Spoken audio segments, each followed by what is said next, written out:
Brigitte Lahaie, Sud Radio, le sexe au conseil.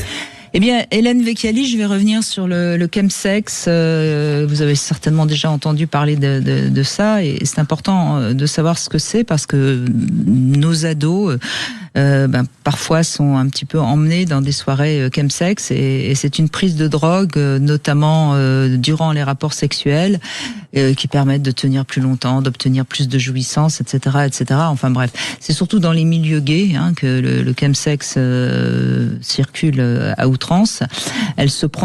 Cette drogue se prend souvent en groupe pendant plusieurs heures, et parfois même c'est des week-ends de 3 jours entiers où on prend du chemsex. Donc particulièrement, comme je l'ai dit, dans la communauté gay, mais pas que. Alors cette drogue généralement qui désinhibe et donc offre des sensations corporelles accrues.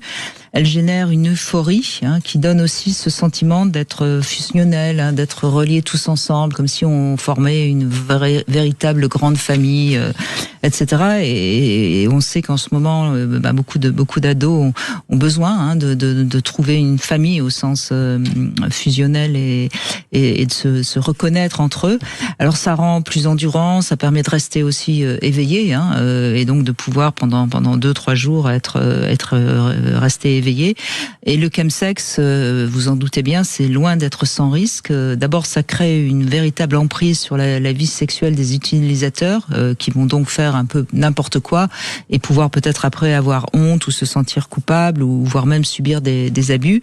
Et puis, ça a des effets évidemment très négatifs sur la santé, et en plus, ça a un côté addictif. Alors, le CEGID, qui est un centre gratuit de dépistage, de diagnostic, peut aider si vous avez l'impression que votre ado est peut-être sous l'emprise du chemsex.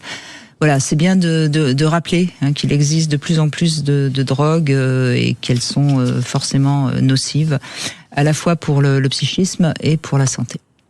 Merci de ce rappel, oui, c'est important. Et puis, petit rappel aussi, si vous voulez gagner ce jouet, ce petit jouet, enfin pas petit d'ailleurs, c'est un très très grand jouet, ce Vibromasseur Ina